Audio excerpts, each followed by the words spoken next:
What's going on? It's nice to be back, man. Long season so far for the team I work for. Um, Been sick the last couple of weeks, so it's nice to see something come out so I can finally talk about lacrosse. Nice to have some free time on my hands. It's nice to just fucking regroup after grinding for so hard. But enough about that. Let's get into the fucking pod. So when I did my PLL 2021 final rankings, first off, it wasn't based on like how they played and like how players would rate themselves. It was based on fantasy stuff. And I also kind of just ranked it by each position. I didn't do like one big ranking thing. So I'm going to go over the top 50 players rated by the players. So I'm not going to have a direct like 1-to-1 ratio here, but there are a couple things where I'll be able to look at and be like, "Oh, wow, like I'm kind of surprised by that." Starting at 50 to 41, we have Joel White, Scott Ratliff, Jake Withers, Tim Troutner, Stephen Rayfest, Colin Heacock, Connor Kelly, Kieran McArdle, Brody Merrill, and Adam Gettleman. Joel White, I kind of expected to be a little bit higher. He's retired. Hope he has a successful career whenever he goes on to continue for the rest of his life. Scott Ratliff, um, last year was at 27, so I'm kind of surprised to see him drop that much. I didn't really think that he was like drastically worse for any reason. Jake Withers was not ranked, but he came in late in the season and really picked up and for some injuries and for some guys missing time. So good for him. Nice to see him on it. You know, he's a lot of guys have been dropping off in the face-off spot, so nice to see some guys start climbing up the rankings. Tim Troutner dropped 6 spots to go to 47 from 41. Kind of surprised to see him drop. Uh, Nothing like too major though. You know, still about the same ranking, still about the same league as before, so not too surprised by that. Stephen Rayfest, new in the league at 46. I feel like this is about an appropriate spot.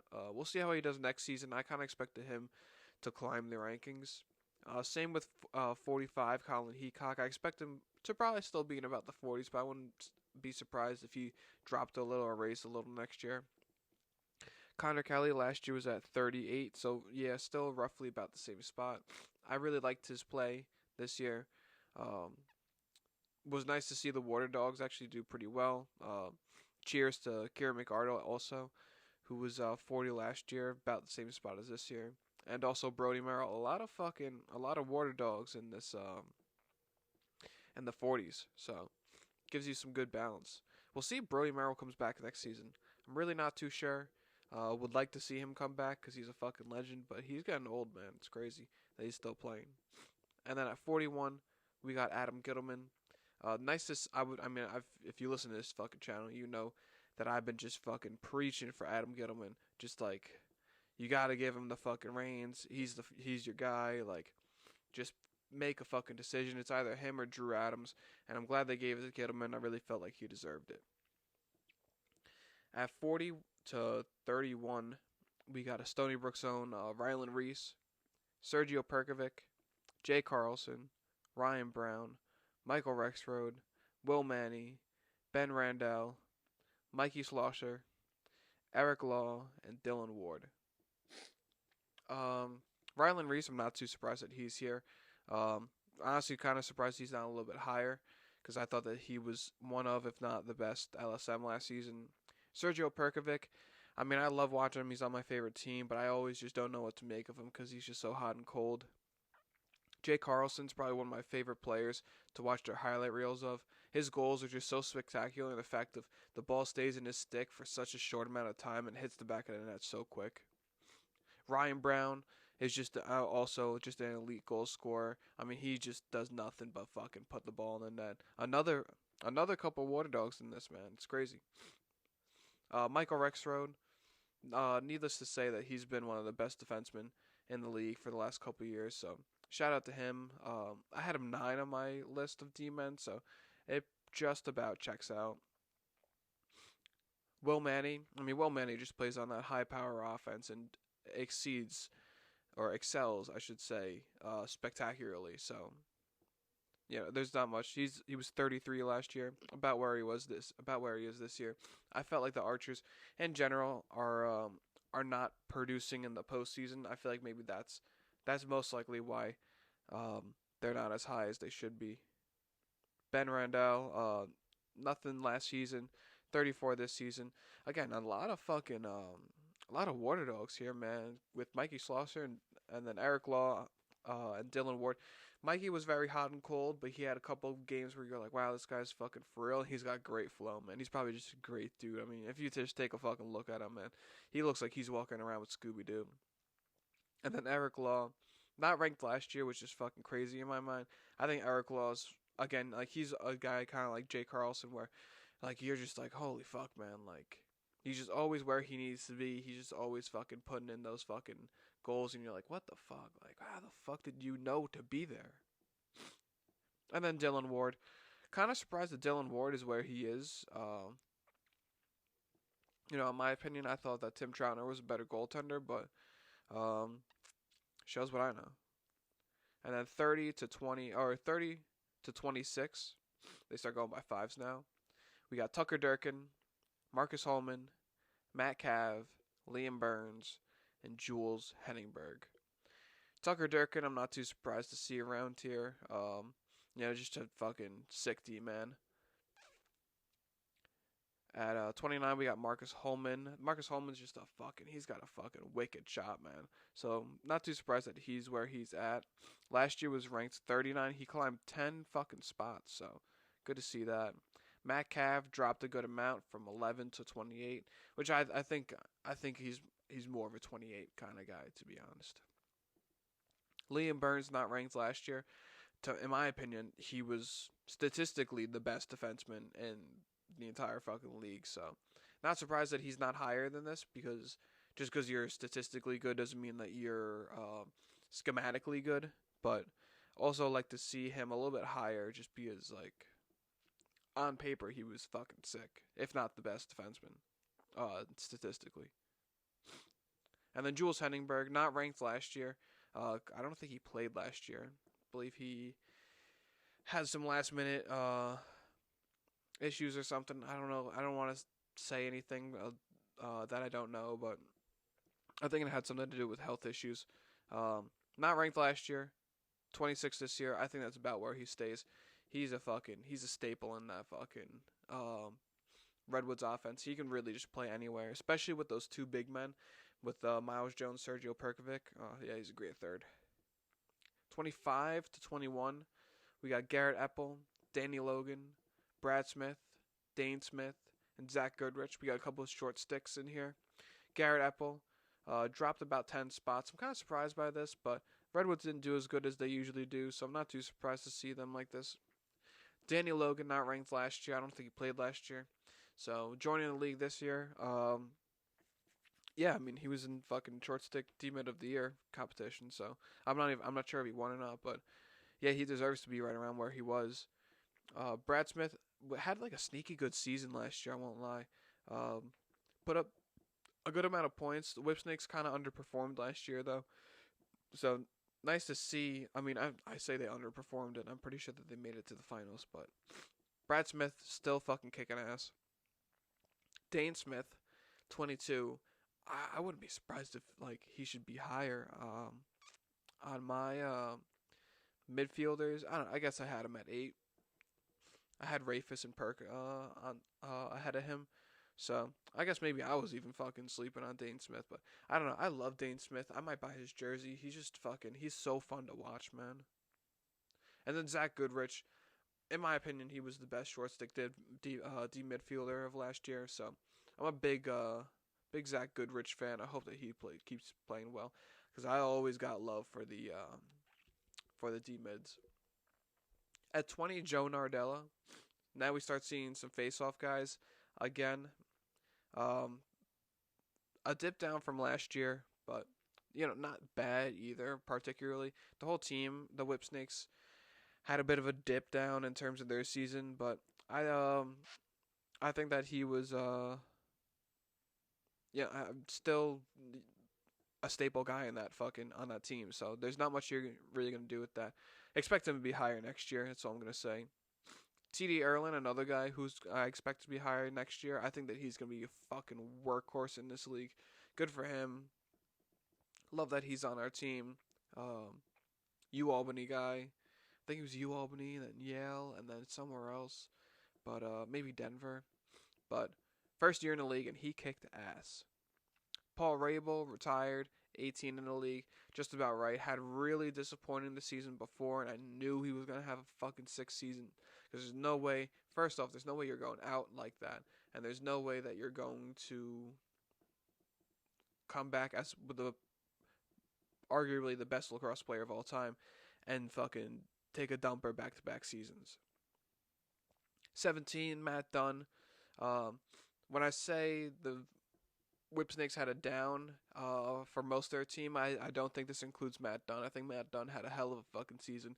On paper, not as much, but when you watch him play, he's just fucking sick, man. He can take any fucking attack, man. He can match up anywhere. So he's very very skilled. And for all the young defensemen, he's a guy to watch. And then 16, Rob Pannell. I mean, I love Rob Pannell. He's on my team. Would like to see, I don't know, that whole Redwoods offense I just have an issue with. Just seems like the ball gets stuck in the stick all too often, but we'll see what happens next season. It's everyone's first season together. They just introduced free agency, so who knows what that's going to look like. I mean, is everyone on a one-year deal? Our team's going to look completely different? I doubt it. We'll see what happens. 15, Jack Rowlett. I mean, this guy, you got to expect every single year. He's a monster. When you look at him on the field, some guys look big in person, but on the field look small. And some guys look big on the field and off the field look small. This guy's big on and off the field. This guy's a fucking tank. Speaking of guys who look big on and off the field, Miles Jones, but this guy's just tall as fuck, man.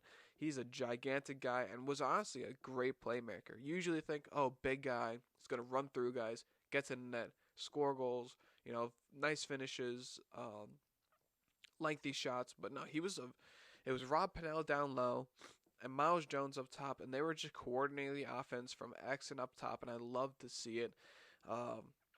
I think that next season it's going to get even better for this team, so fingers crossed. And then Brian Costabile, I saw him last year, rookie season, playing with Paul Rabel, and when Paul Rabel was traded to the Cannons, I was just like, this is going to be Brian's team, and Brian's going to ball the fuck out. And he did fucking awesome. It was him and Grant Ament who came in 1 and 2, and while a lot of attention goes to Grant Ament, rightfully deserved, I feel like Brian Costabile doesn't get enough love. At 12, kind of surprised, but not too surprised. He was statistically the best percentage. Trevor Baptiste, we got T-Bap there. I think this is his second time of the 3 years that he led in percentages, so good for him. It was closer this year, though, than it was the other time. And then 11, we got Josh Byrne. Josh Byrne's one of the guys who I just fucking love. We'll see where I put him at 5. I put Pannell on top of him, and then the other guys who we'll see in a second. So Josh Byrne right about where I expected him to be. Big Josh Byrne guy. I fucking love watching him. 10-6, we got Graham Hossack. This guy's a fucking tank, bro. I mean, like I said, with not as like big in terms of like muscle mass, but I mean upper body wise, his lower body is fucking gigantic. But great cerebral. He's a good fucking fit. Archers really needed some type of defenseman in general too, and they needed some consistency, and I think that he was able to deliver this year. 9, Michael Earnhardt. I feel like this isn't too surprising. Everyone knows that he's the best LSM in the league. Some other guys may have something to say about that, but Michael Earnhardt has just been a fucking powerhouse for this team. And he's just at getting ground balls. I mean, there's a reason why Joe Nardella went like 75% last year or 2 years ago now. And it wasn't all just because of him, let me tell you. At 8, Matt Rambo. I mean, this guy can call a ball game whenever you need it. He's a fucking big body. He's something else, man. I mean, he's a fucking funny dude. I don't know if I'd get along with him, but yeah, he's a great lacrosse player though. At 7, we got Zeddy Ballgame. Some more Whipsnakes in this top, so they've got that eliteness. Let me tell you, that's for sure. Zeddy ball game. I mean, there's not much to say, man. I mean, if you just watch him play, he's gonna score 5 goals in a game like it's been fucking handed to him. It's unbelievable. It's words don't give it enough credit how fucking talented that guy is at scoring goals. I mean, very different dynamic between 8 and 7, where we have Matt Rambo, who's like a big body, is just gonna fucking. I mean, he can easily put the ball in a net if you're hanging over him, and he just has to plow through you. And then Zed Williams, who's just like a more talent guy. And then we got Jay Carlson to like attach to that, who kind of just like fits in, like molds himself around those two guys. I mean, that's just a great fucking attackman trio. Number 6, we got Jeff Teat. I mean, I had Jeff Teat as number 1. I thought that he was fucking sick this year, in terms of attackman. I think he's only going to get better.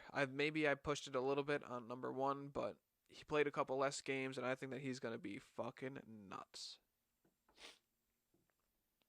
And now we start getting those 1-by-1s. We got 5, Zach Currier. Zach Currier was sick, man. I mean, Zach Currier did it on the field, in terms of offensive, defensive, getting ground balls, scoring goals, dishing assists, just getting hard work, fucking getting momentum. I mean, he was just he was a monster this year. I thought I would have put my MVP vote for him as number 2, because we'll see who's number 1, and that was definitely the MVP this year. But I think Zach Currier had, if it wasn't for that one guy, I mean, it has to be him. At 4, we have Grant Amends. Kind of surprised that he was at 4. Kind of expected him to be top 3. I mean, I don't want to say bad things, because it's not bad things. He's 4, and it's rightfully deserved that he's at least top 5 in the league. He's a fucking outstanding player, but I don't want to say that he's one-dimensional, because he has so many guys on the team that scores goals, but he's a sick guy who dishes the ball. I mean, he's playing with like Alex Ovechkin's, and he's Sidney Crosby. It's like, is Sidney Crosby now going to try to score 40 fucking goals a year just to be like, well, I'm not one-dimensional? It's like, no, bro, you have Alex Ovechkin. Get 100 assists on the season and let Alex Ovechkin score 60, and you guys win fucking games. Like, he just fits into that whole fucking scheme over there. I think that they're going to be fucking sick. They just need to figure out the postseason. And then we got the top 3. At 3, we got Lyle Thompson. I think that he at 3 is a good fit, at least top 5 in my opinion. Came into the league. I wasn't able to come into the league because he had that multi-year deal in the MLL. Rightfully deserved that he was one of the few guys who had that. Same thing with Rob Pannell, had that multi-year deal. And then came in and just fucking lit it up, man. I mean, this guy's nuts. The Cannons didn't do too hot last season. They had a struggle at faceoff, and I think that they can figure that out and just get the ball down there more often. Yeah, I mean, keep this in mind. If they play defense like 80, this is exaggerating, like 80% of the fucking time, man. Like, he didn't have the ball all that often, man. Like, they played in high-scoring games. Their efficiency was sick. He was fun to watch. I can't wait to see him next season. At number 2, we got Tom Schreiber. In my opinion, yeah, like, field-wise, he's the best player, in my opinion. Like, there's just, I don't know. Like, watching him is just something different, man. It's hard to explain. He's a midfielder who just does everything. He can score. He's just got sick fucking... I mean, this is like the... It's a little bit easier for a midfielder, I guess, to be a little bit of both, because you get those more transitional type plays where you can come down with some speed and really like rocket off a shot. But he can score. He can dish the fucking sickest passes you've ever seen in your life. He can attack the net. He can be anything you fucking need him to be offensively. So yeah, I mean, the only thing I have to say is I don't like how there's, 2 attack, 3 attack, 4 attack, 5 midfield. 2 midfield. And then 6 attack, 7 attack, 8 attack, and then you get to 9 is your 9 and 10 are your first like defensive guys. I don't know. Defense plays more of a role. I get it that like scoring and shit like that, but that's why I love giving love to like Zach Currier because he can do it on both sides of the ball. Um, but then you look at number one, rightfully deserved for sure, Blaise Reardon. I mean, back to back to back seasons, to be honest, was the best fucking goaltender. He's sick, man. He gives you a fucking. I mean, he is not a typical goaltender. He will get in your face. He's gonna talk a lot of shit. He's gonna fuck you up, and I just love watching him play. And he's an attackman in the fucking NLL. I don't know if he still plays or whatever it may be, but he is a fucking. He's just a fucking workhorse of a goaltender. He single-handedly wins you games. If there's a one player who can win or lose you a game, it's your face-off man and it's your goaltender. Because if you go 100% at both, you're winning the game. If you go 100% as a goaltender, you won the game. If you go 100% as a face-off guy, you most likely won the game. Because possessions is fucking key. Close games, you get possession, that's key. You're down, get possessions, that's key. You're up, you get possessions, you keep the ball, run the clock. I mean, it's just having the ball in lacrosse is like having the ball in basketball, but I feel like it's almost even more important. And then just like goaltenders, keeping the ball, keeping the puck out of the net, whatever it may be, whatever sport you're playing, if you're 100%, you won the game. That's it. Simple. End of story. So this is one of the guys who can you're like, I don't think I've ever seen a shutout. I don't know if there's ever been a shutout in lacrosse history. But if there's anyone to do it, it's going to be fucking Blaise Reardon. I don't really have too much to argue. I'm not going to sit here and complain about fucking rankings and shit like that. And I gave a couple of here and there, I'm surprised or I'm not too surprised, but the players voted on it. They know more than I do. Those are the fucking guys who go in and fucking live it up. I'd like to see a coach's poll on it. But I guess it's a little bit I guess it's a little double-edged sword right there. But I love this shit, man. We'll find out something more to do with this. I don't even know.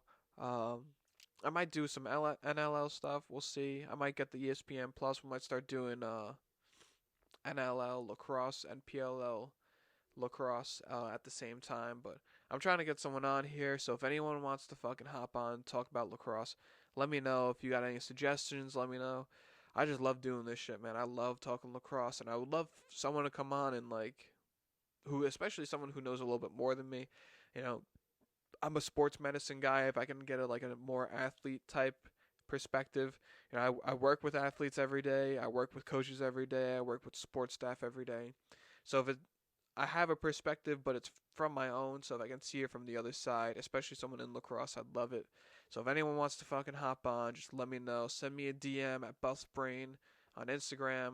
I don't really use my Twitter all too much. I mean, I do. That's a lie. It's got my fucking push notifications for Andrew Gross. Arthur Staple used to be my guy, but they started making you do the Rangers, and now I can't take it. So, till next time.